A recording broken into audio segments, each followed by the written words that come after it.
예, 오늘부터 데살로니가 후서 말씀을 함께 은혜를 나누겠습니다. 데살로니가 후서는 데살로니가라는 곳의 그 교회, 데살로니가 교회에 보낸 두 번째 편지입니다.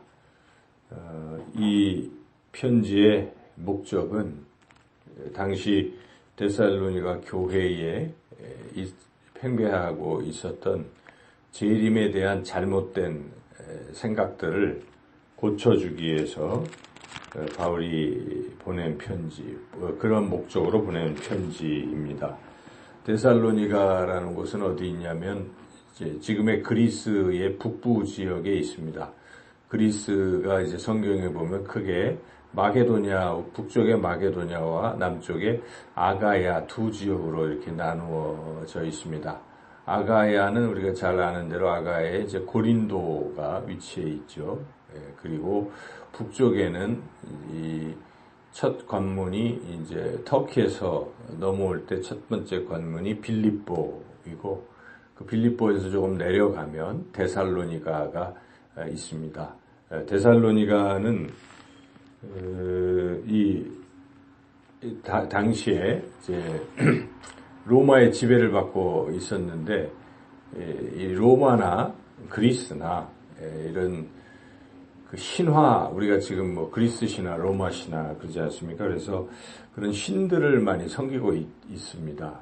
이 데살로니가도 예외가 아니죠. 데살로니가에서 섬기는 신은 디오니수스 신인데 이것은 이제 우리 로마 신화에서는 바쿠스 신, 술의 신과 똑같은 거죠. 그래서 디오니수스 신을 섬기는 이 데살로니가 사람들은 굉장히 좀 술에 취해 있고 그런 어떤 또 이런 성적인 그 문란함이 있는 그런 도시라고 볼 수가 있습니다. 또한 데살로니가나 뭐 그런 이 로마 지배하에 있는 나라들이 공이 황제 숭배 사상이 또 있죠. 그래서 그러한 상황에 있었는데 또 하나는 또 다른 신인데 그 신이 죽었지만은 다시 부활해서 이 좋은 것을 줄 것이다 하는 이제 그러한 또 사상도 있습니다. 바로 그 사상이 우리 예수님의 부활에 대한 것을 잘 믿게 하는 이제 그런 요소도 있지만은 이제 그걸로 인해서 잘못 너무 지나치게 거기에 빠지는 경향이 있어서 이들 일 가운데는 이 교회에서도 예수님이 지금 바로 곧 재림하실 것이다 하는 이제 이런 생각들이 지나치게 팽배해 있었습니다. 그러다 보니까 사람들이 일도 안 하고 손 놓고 당장 예수님이 오늘 내일 재림할 것으로 그렇게 기대하고 있는 이제 그러한 상황이기 때문에 바울이 그게 아니다. 그때는 우리가 알 수가 없고 예수님 재림하기 전에는 이러이러한 징조들이 나타난다. 그래서 2장에서는 그런 징조들을 이야기하고 3장에서는 그러므로 게으른 사람은 먹지도 말라라든지 그렇게 열심히 일하면서 부활을 잘 기다려야 된다는 이제 그런 권면이 데살로니가 후서에 나오고 있습니다. 데살로니가 교회는 이제 상당히 신생교회죠. 그래서 바울이 2차 전도 여행 때 데살로니가의 복음을 이제 전했는데 세 번에 걸쳐서 안식일마다 세 번에 걸쳐서 성경을 강론했습니다. 구약이겠죠. 성경 공부를 가르쳤는데 그 세 번 참석하면서 교회가 생겼습니다. 그래서 그만큼 성령의 역사하심 속에서 하나님의 말씀을 가르치는 일은 굉장히 능력이 있는 거죠. 그로 인해서 생긴 교회인데 문제는 신생교회라 참 귀한 교회인데 핍박이 심했다는 것입니다. 당시 유대인들이 이 회당에서 그걸 가르쳤는데 유대인들이 이 교회를 굉장히 핍박했죠. 그래서 바울도 데살로니가 교회에 세 번 가르치고 쫓겨나는 것이죠. 교회는 세워지고 있는데 유대인의 핍박이 심해서 본인이 피했다기보다도 쫓겨나다시피 한 것이죠. 그렇지만은 데살로니가 교회는 신생교회지만 믿음을 잘 지키고 했던 것이죠. 그래서 데살로니가 전서에서 이제 그런 칭찬이 믿음의 역사와 사랑의 수고와 소망의 인내가 최고다. 이런 칭찬도 받았던 그런 교회죠. 그렇지만 바울이 떠났기 때문에 지금 교회가 아직 연약한 상태라 바울이 이 데살로니가 교회를 위해서 이 편지를 데살로니가 전서 그리고 데살로니가 후서 이렇게 두 번에 걸쳐서 보내고 있는 것이죠.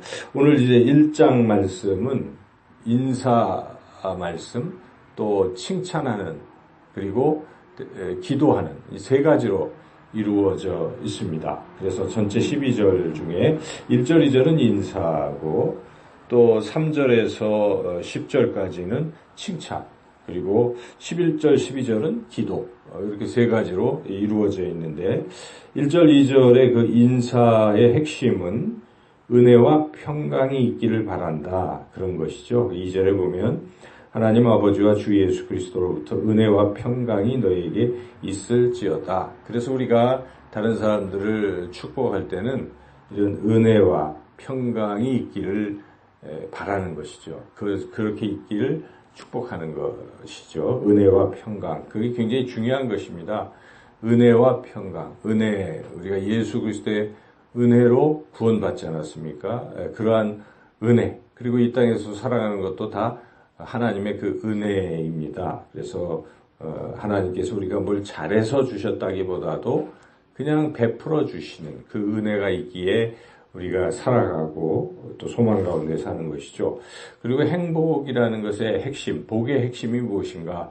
평강입니다. 마음이 평안, 자기 스스로도 내적으로 평안하고 가족이 서로 화목하고 사람들과 평안하게 지내는 게 가장 행복 아니겠습니까? 또 하나님과 무엇보다 화목한 이 평안을 누리는 삶, 평강을 누리는 삶, 이것이 복의 핵심인데 그런 은혜와 평강이 있기를 바란다. 이제 이렇게 바울이 데살로니가 교우들에게 편지를 보내고 있습니다. 그리고 칭찬하는 것은 데살로니가 전서와도 비슷합니다. 믿음, 소망, 사랑에 대해서 칭찬하고 있는 것입니다. 믿음은 여기에 3절에 보니까 너희의 믿음이 더욱 자라고, 그래서 믿음은 성장해야 한다는 것이죠. 믿음이 성장하는 것, 이것을 지금 칭찬하고 있는데 나중에 이제 기도할 때는 믿음이 자라서 더 어떻게 돼야 되는가? 믿음의 역사가 나타나야 된다 하는 것이죠. 11절을 보시면 그 기도하는 내용의 끝부분에 믿음의 역사를 능력으로 이루게 하시고, 이것을 기도했다는 것은 아직 완성된 게 아닌 것이죠. 칭찬할 때는 믿음이 자랐다고 칭찬을 했지만은 아직 완전한 성장이 안 됐습니다. 그래서 믿음이 큰 믿음의 성장이라는 것이 무엇이겠습니까? 그것은 믿음의 역사가 나타나는 것입니다. 역사라는 것은 무엇입니까?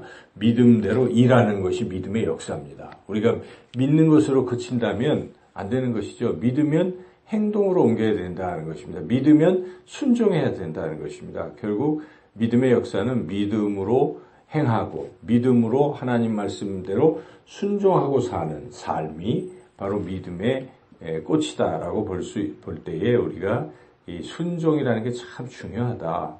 하나님 말씀하신 것을 믿고 행하는 것, 이것을 이제 우리가 또 그런 믿음의 역사가 있어야 되겠습니다. 둘째는 사랑이죠. 3절에 보니까 서로 사랑함이 풍성함이라, 사랑해야 되는 것이죠. 사랑에는 수고가 뒤따르는 것입니다. 그래서 데살로니가 전서에서 사랑의 수고와 그러지 않습니까? 그래서 사랑한다고 할 때 입으로만 사랑합니다라고 아무리 외쳐도 그것은 사랑의 완성이 아닙니다. 사랑에는 헌신이 뒤따르고 희생이 뒤따르고 섬김이 뒤따르고 수고가 뒤따르는 것이죠. 그게 풍성해져야 한다. 서로 사랑하는 것이. 그리고 또 칭찬받은 것이 무엇입니까? 소망입니다. 소망은 이런 환난과 어떤 어려움 박해 속에서도 인내를 가지고 잘 견뎌나가는 것, 이것이 이제 소망이죠. 그래서 소망에 인내라는 말이 뒤따르는 것입니다. 그래서 우리가 환란, 이 지금 데살로니가 교회는 상당히 환란 속에 있지 않겠습니까? 이 환란을 잘 견뎌내야 된다는 것입니다. 우리 신앙생활에 있어서 항상 형통한 세상적인 형통이 뒤따르는 것은 아닙니다. 예수님을 믿는다는 그 이유 때문에 어려움이 뒤따른다는 것입니다. 예수님을 위해서 살려고 하다 보면 고난이 뒤따른다는 것입니다. 그래서 예수님께서 제자들에게 자기 십자가를 지고 나를 따르라고 말씀하시는 것이고 좁은 문에 들어가기를 힘쓰라고 말씀하시는 것입니다. 그리고 산상수훈에서는 의를 위하여 핍박을 받는 자가 복이 있다 말씀하십니다. 그래서 우리가 신앙이 제대로 된 신앙은 어려움이 뒤따를 때 그 환란을 잘 인내하고 견뎌내야 한다는 것입니다. 그렇게 믿음, 소망, 사랑으로 살아가는 사람들, 이런 사람들이 하나님 나라에 합당한 사람이다 하는 것입니다. 그런 사람들에게는 하나님께서 결국은 안식으로 갚으신다 하는 것이죠. 7절에 보시면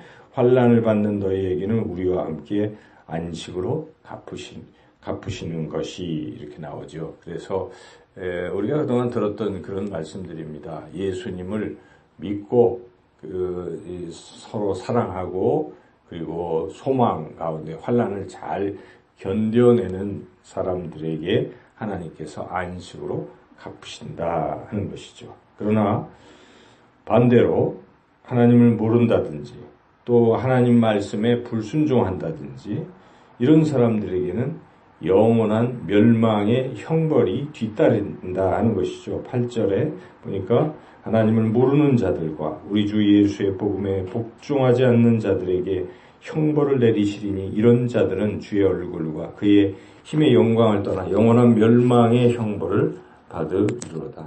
예, 그렇습니다. 그래서 우리가 예수님을 믿는다는 게 얼마나 귀한 일입니까?